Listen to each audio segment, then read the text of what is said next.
The Selfish Path to Romance. Download Chapter 1 for free at drkenner.com and at amazon.com.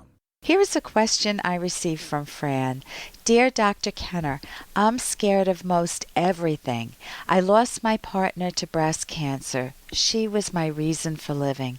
I've always lived through other people because I do not know how to live for myself.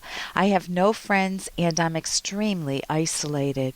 Since she died, I've been stuck in my apartment room, terrified of life.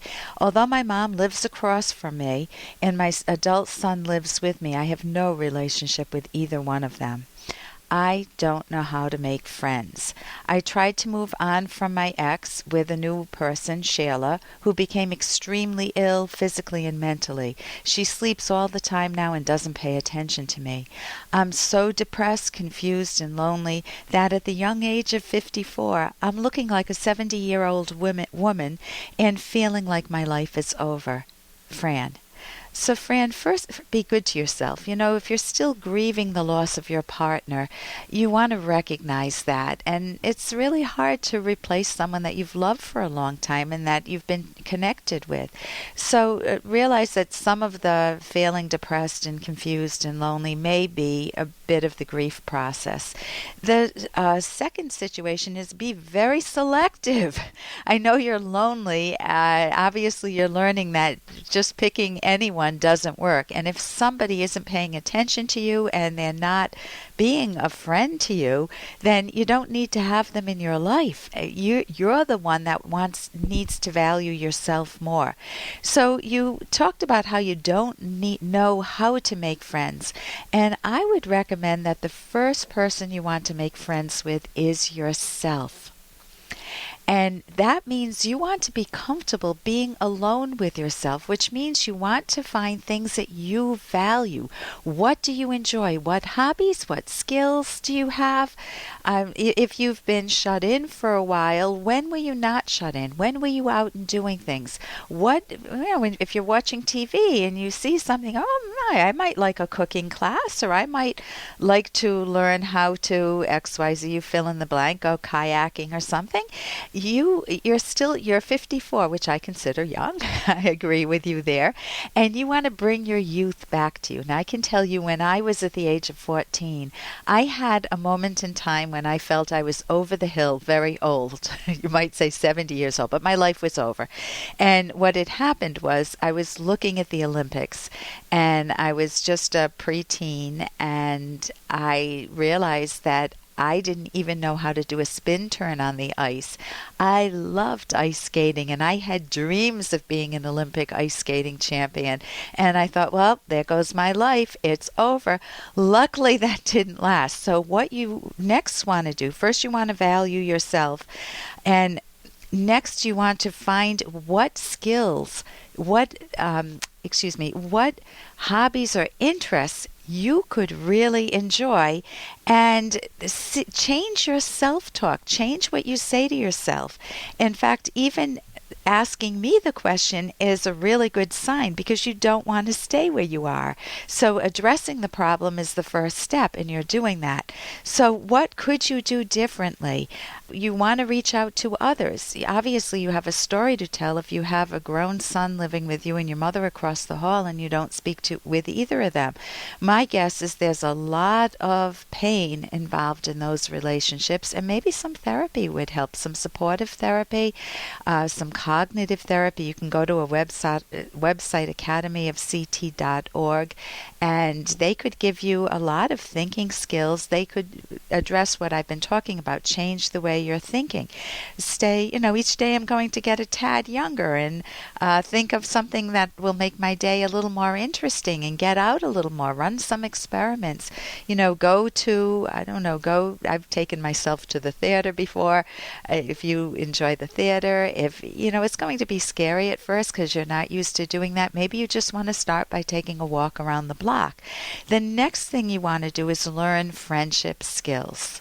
Hey, I got to interrupt this because we've got to pay some bills. 30 seconds, that's it. A very quick ad, and then Ellen will be back. Romance. Ugh, I wish guys knew more about what we want from a relationship.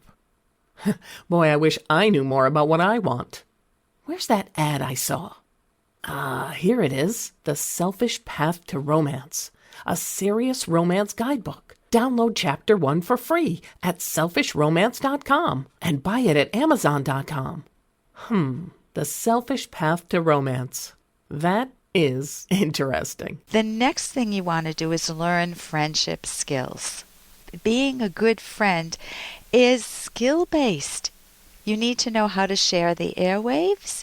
You need to know how to let them see a little bit into you and you see into them, and then you can grow with them and it becomes more natural. You find a level that you're at home with one another. You need to pick and choose your friends. Obviously, this woman, Sheila, is not good for you. I do want to recommend a book, too, that has a lot of tips for dealing with loneliness, and it's got the title, The Loneliness Workbook. It's a guide to developing and maintaining lasting connections. And I thought I'd give you some tips to it. So, tips from it. So it talks about what are some barriers that keep us from feeling well supported, from feeling like we have friends in our life. And one is failing to keep in touch with others.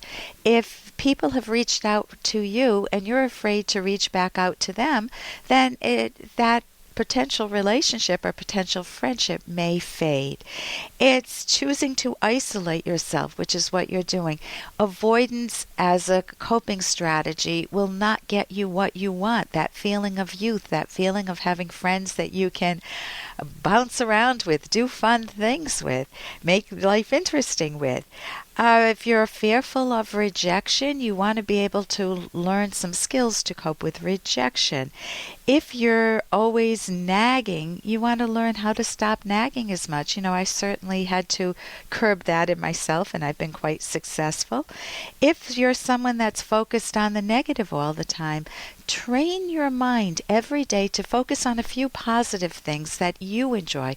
What was good in the day? And you may initially hear your subconscious kick up, nothing. It was another one of those boring days. And take a closer look. Maybe there was something that you enjoyed. Maybe it was a cup of new tea that you got.